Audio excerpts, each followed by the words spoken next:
Awesome. Hey, welcome to Coffee Connect, everybody. Roddy, I'm the host. We got some great conversations to have today. Guys, we're going to go ahead and get things kicked off here. Holiday well-being reset, right? And this is so important because it does get so busy at this time of year, and we try to take on more and more and more in our lives, and as if there's not already enough going on. Uh, so appreciative of the fact that she Rich rugged out right when I asked for additional speakers a few weeks back, and that we could put this in immediately. Without any further ado, I'm going to give it up to the mental health advocate and the recovering perfectionist. I love that, right? Give it up for Shirley McCormick. Good morning. So I just need to figure out quickly because I'm more of a Google Meet person how I share my screen. So there should be a green button that Okay.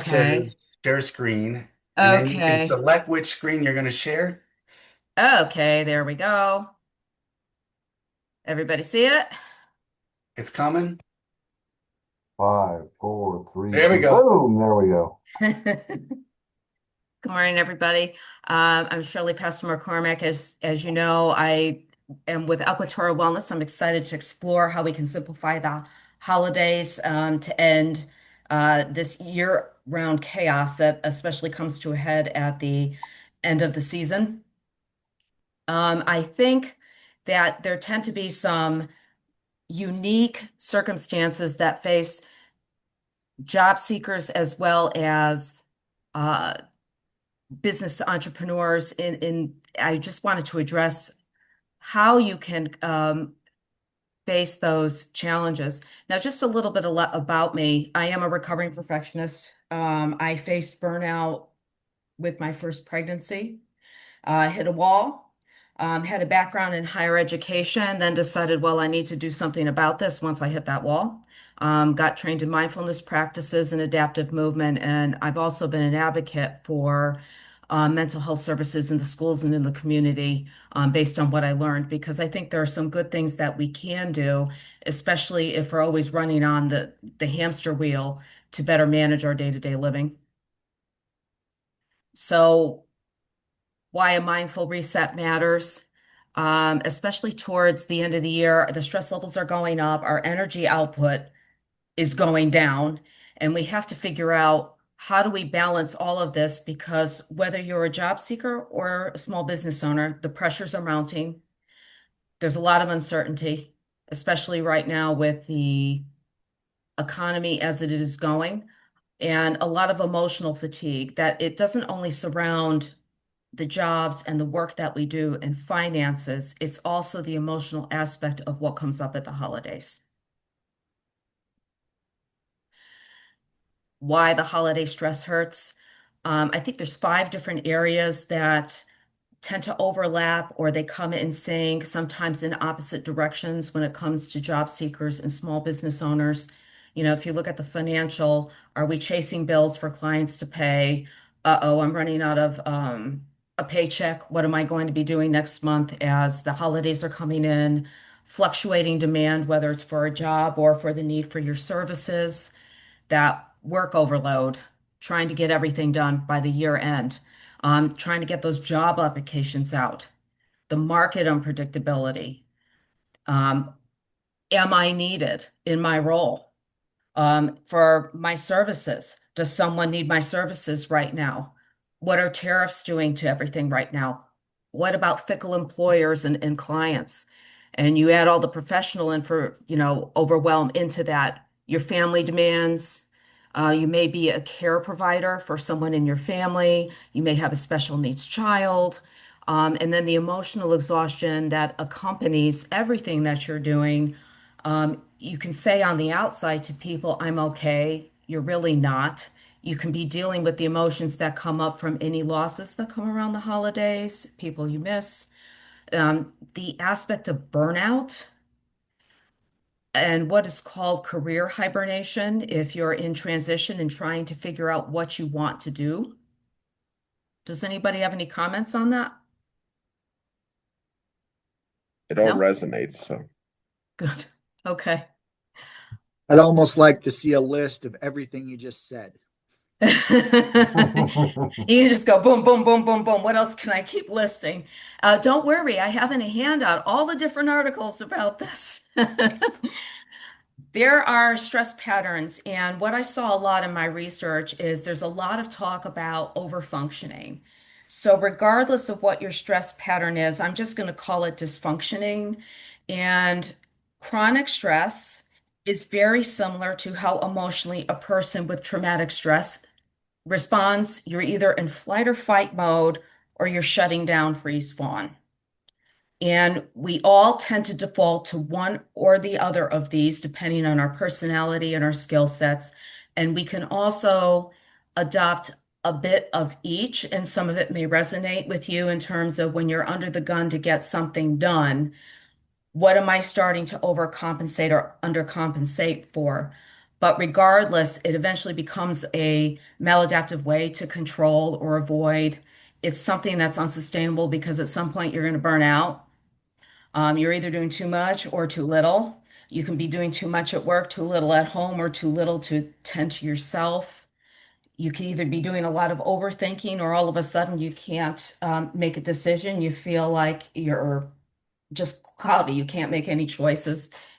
And I know for me, and women can do this in tens of in being caregivers, trying to make sure everybody's happy. So that's where the managing emotions comes into play, or helping people who are overstressed, or you can see the opposite where someone is shutting down.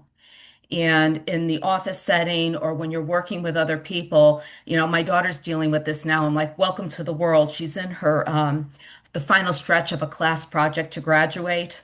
And you have the slackers, and then you have everybody who's doing something. So you have this dance that's going on between when everyone's stressed out, the people who are overdoing, because there are other people who just can't, they freeze and they can't function, or they don't want to. I mean, it's a combination of both. So I just thought I had to throw that in there. Let's show a guy ironing for once and working on the computer. But it gives you an idea of when you look at the overfunctioning, the easiest way to look at this is if I share examples of what overfunctioning is, you easily know that the opposite of that is the underfunctioning. So there are three types of dysfunction. You have emotional overfunctioning. So you're feeling responsible for everyone else's emotional state. You tend to anticipate and look out for the primarily for the needs of others, and then you're minimizing your own needs. So where does that leave you? You're becoming the caretaker for everybody, whether that's in the workplace or family. The task overfunctioning, stepping into complete tasks that others said they will do because you think it's going to take less time for you to do it, or taking over a family tradition because you can do it better. Hmm. Doing something after someone said that they were going to do it and they're capable of doing it, and you just go ahead and do it anyway, sort of overstepping the bounds. Overcommitment, taking on too much. You just, I'm going to do this, I'm going to do this, I'm going to do this. I know I can get it all done. And then if you look at the underfunctioning aspect, and this is where some of this can creep in with the overfunctioning, withdrawal. Are you coming home and then you just can't function when you get home? Are you using substances to self-medicate? Are you constantly downing the coffee all day because you need to push something out? Or are you taking that extra cocktail at night or a sleep aid because you can't get to sleep? Are you procrastinating on other things? Low self-esteem, physical pain, chronic headaches, body pains, digestive issues. Does this resonate with anybody?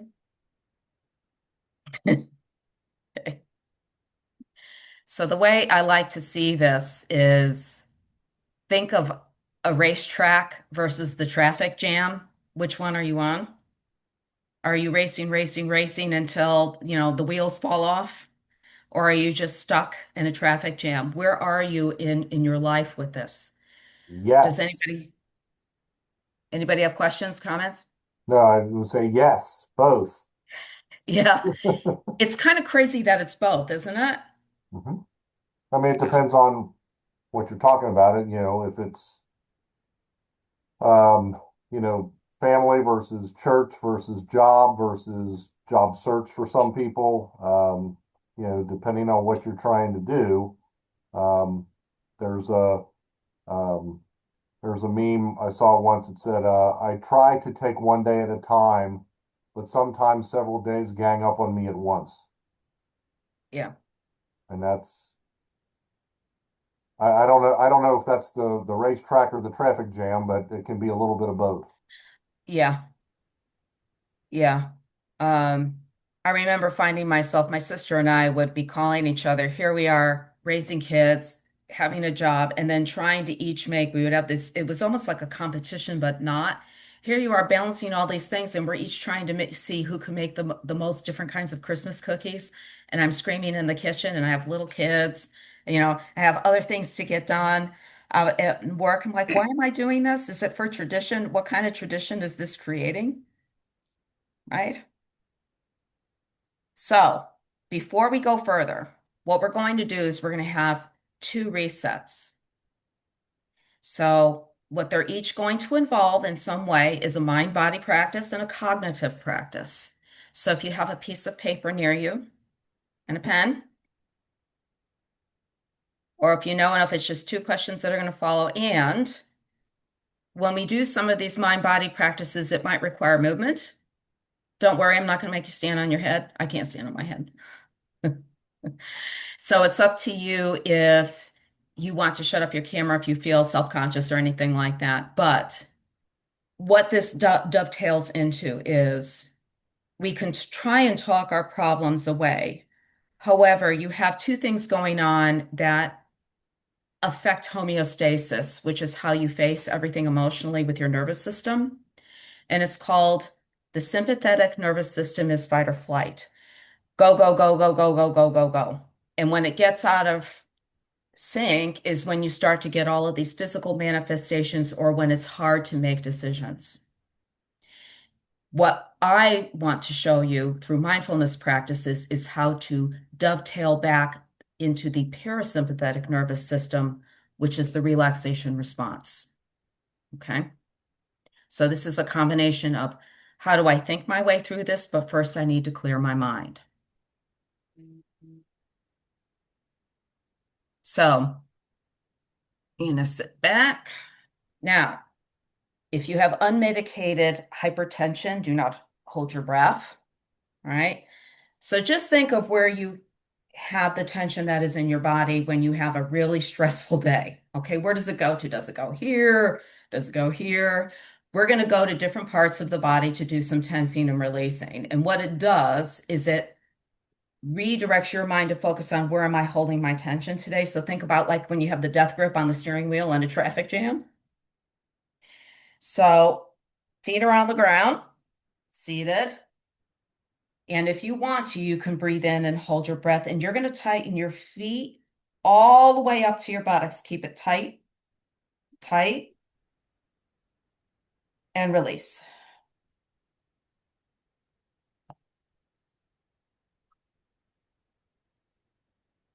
Now you're going to focus on your torso, your arms, your hands, your face.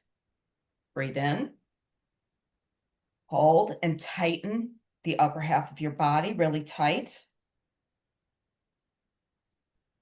And release. Notice what that feels like when you release the muscles in your body. Now you're going to focus on the entire body. Breathe in,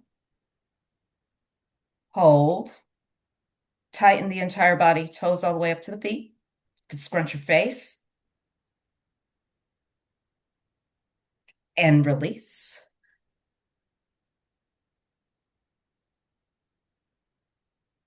And if you've done the practice, notice how it might feel different in the body, or if there's no difference.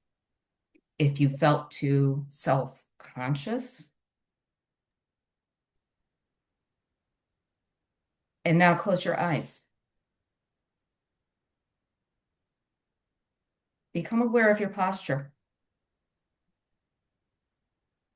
Are you slouching? Are you erect?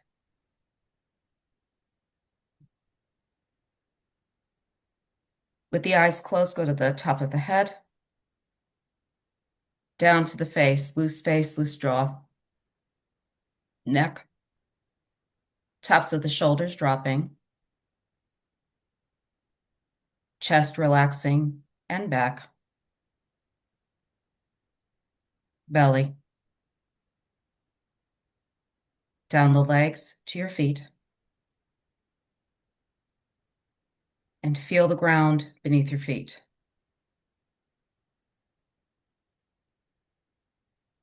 And in your mind, imagine you're breathing up the front of the body from the ground. And as you exhale, go down the back of the body into the ground. Going up the front and down the back. Doing this a couple of times. Releasing what doesn't serve the body on the exhale into the ground. You can imagine it in any way you want, like a breeze coming up the body. And exhaling down the back of the body. One last time, up and down.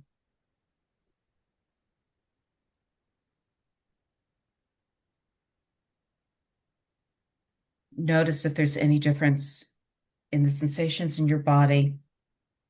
Where does the stress usually go to? Are there any thoughts coming in to the mind? Can they go out? Have you noticed if anything has gotten more relaxed or not? You just notice.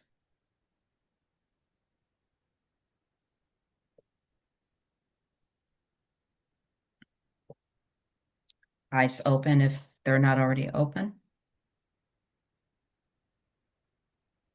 So the whole aspect of this exercise is called grounding.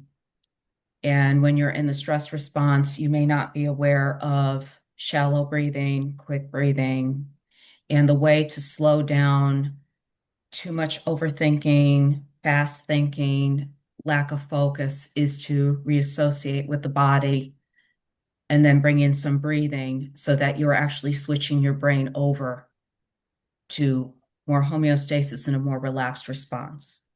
Okay.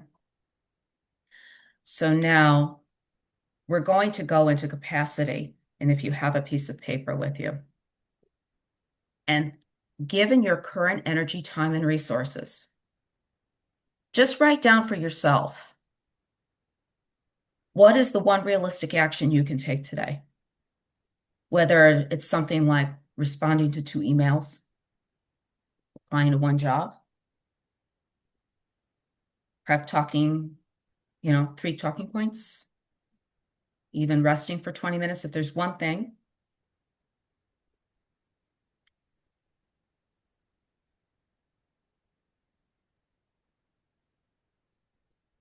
Are we done?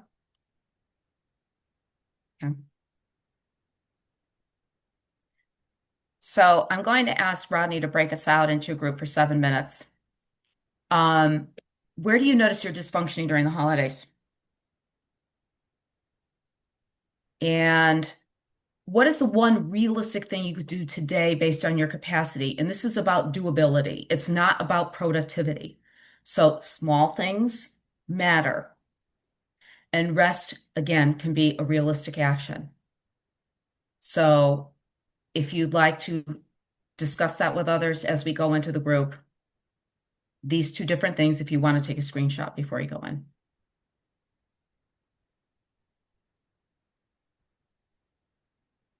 Awesome. I got you guys split up. We're going to go for 7 minutes. I'll see you back here shortly.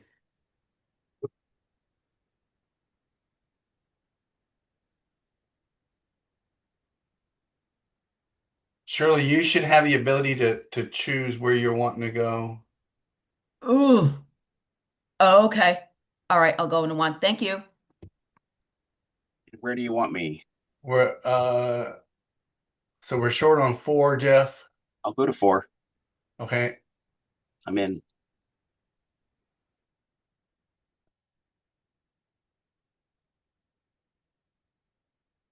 Are you?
Definitely a great point, Mick, and that's why I live in Cincinnati, not Cleveland.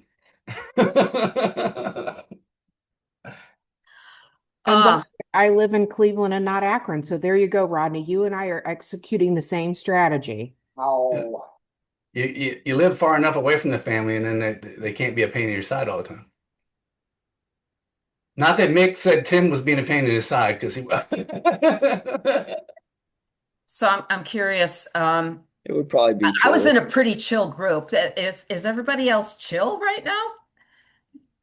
yeah. Shirley got well, Michael and the two retired guys. So like we're Not retired, I'm just focused. okay. I'm retired and focused. So um, I didn't mean to misspeak for Dave there, but um, like I told Shirley, I said, I'm never married, no children. So but I think my sister, she has four kids, three are married, and she's having people over Thursday, or she's having us all over Thursday, and her kids are going to be coming and going. So I think it's going to be kind of crazy for her. But as far as for me, it's like I've got everything I'm supposed to bring, and they had me bring ice cream and potato chips. Nothing I can burn or nothing I got to bake or anything. So it's recipes for a bachelor. Potatoes are pre-baked, Potato Joe. You're chips and bringing ice, potato potatoes. chips and ice cream. Yeah, I can bring that. Bring grillos? Yeah. Separate containers, please. Yeah. Yes, definitely. Not yeah, I was gonna say I could probably go to Grader's and get, Skyline chili and throw it all in one, but no, we're not doing that. So the one thing I want to do, because I'm going to make sure that we have a bit more time to finish up what we're doing here, is that the most important thing you can do is, if you notice where your dysfunctioning is a big step, because then you know what you can do with it if you are on that hamster wheel. So the other day or last night, I was having my daughter work with me on this technology here, and I used to train people in communication databases, and she kept saying, Mom, stop telling me what to do. I was trying to tell her what to do while she's trying to help me. And I went, okay, pull back, Cheryl. Let her do her job, right? So that when we notice those things, we could either take a breath and step back, or what can I do because I feel like it's gotten a bit too much? And that's the importance of just acknowledging it. So we're going to do one more um, exercise here, where importance and priority. So what is the biggest impact thing that you can get done? Think about what that is, right? So it's not a little task that you can get done. Is it about the next project or the contract that you're working on? Is it the one thing today, instead of trying to clean through your emails, instead of doing other things, right? Write that down. And what this does is, by writing these different things down, is it stops us from overthinking. Here's the one clear thing I'm doing for clarity. Here's the one priority I'm working on today. I need to just shut down all the monkeys jumping on my back and focus on that one thing, like Dave does. Mhm. And boundary phrases. I'm sure a lot of our business veterans here know what those are. Women don't apologize. Women tend to apologize, right? No means no.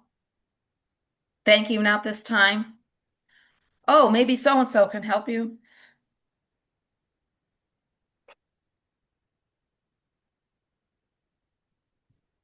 So we're going into our last breakout. The one priority that you might have written down, what is it? What's going to make the biggest difference for this week for you? And what are you willing to take off your plate? Who can you delegate things to? Or what are you just willing to let go of?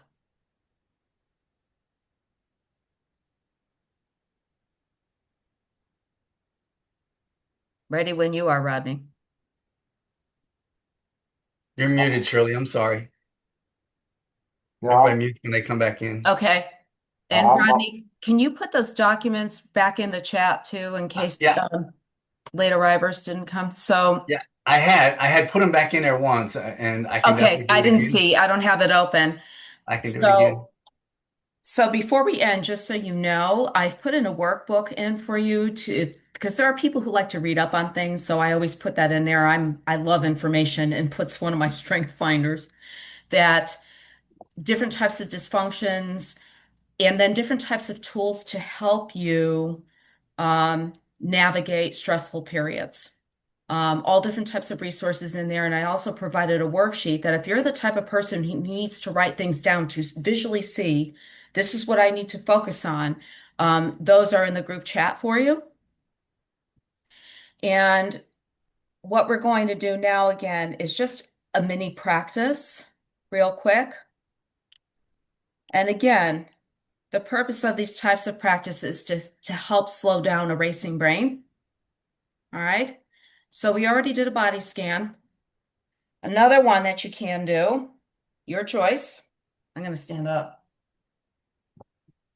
is when you feel everything in your body, we did the tensing and releasing, you can just start. You know what? I'm having a stressful day. You can start to shake your arms out. You can start to shake your legs out. You can shake your head out. Things like this outside of just running, it's about where is the tension being stored in your body? Is that sometimes just by taking these short breaks to move the body, tensing, releasing, shaking, it's another way to get rid of the stress. Another way, once you shake it off, is I'm just going to wipe it off. I've had a bad day. I couldn't deal with that person. I'm going to shake it off, wipe it off, get it out.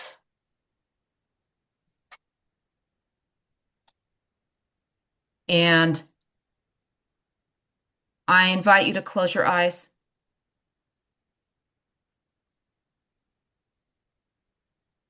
Go to your belly and your chest.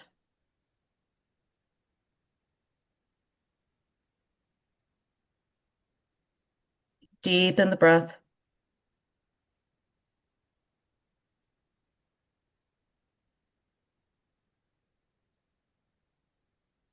Counting backwards 10. I'm breathing in. 10. I'm breathing out. 9. I'm breathing in. 9. I'm breathing out. Keep going at your own pace.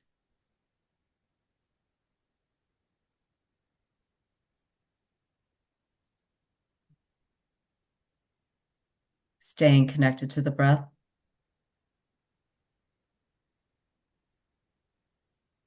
More relaxed and peaceful with each breath.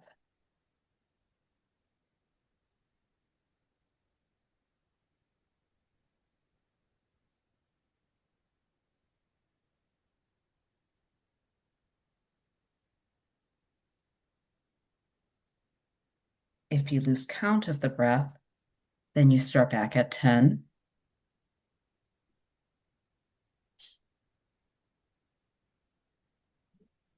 Going to normal. Just noticing the normal breath.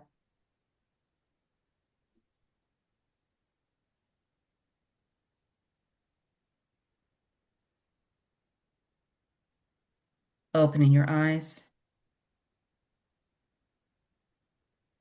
When you count or envision going up and down the spine, these different techniques, you can't both focus on that and the racing thoughts in your head. That's the purpose of the breathing techniques. So, just 4 takeaways of this. Your capacity matters. Check your energy every day. Running yourself into burnout, is it worth the risk? One realistic action will get rid of the overwhelm. It'll help you with clarity. Priorities create impact. If you have focus, you have more energy and you're going to make more meaningful progress. So it might feel strange to go from task switching to one thing, but you can do that one thing well. And that those small resets really can matter. These were very micro resets that I did with breathing with you. There are so many different ways that you can work on this. Mind body practices, Insight Timer is a free meditation app, things such as that to bring the calm back in so you could have clearer thinking. And always give yourself permission to do less if you're able to. There could be a deadline, and I'm not arguing for that. You know, it's the what else can come off when you're working on that priority. It's okay for balance. So I just wanted to thank everybody at Equiterra Wellness is that it's all about those types of practices. This was just like a mini introduction into how you can better manage your day, your daily living. Good luck on your holidays. Listen, it's 11 o'clock. It is Thanksgiving week, and I can't express enough how thankful I am for all of you, right? And the friendships and relationships that I've been able to establish and the connections that you guys have brought forth to me as well in life. So I appreciate all you guys. Go out there, have a great week, everybody. And remember, I love you guys. All right. And don't forget to save the chat if you want to collect the information. Yep. Certainly, Rodney, everyone.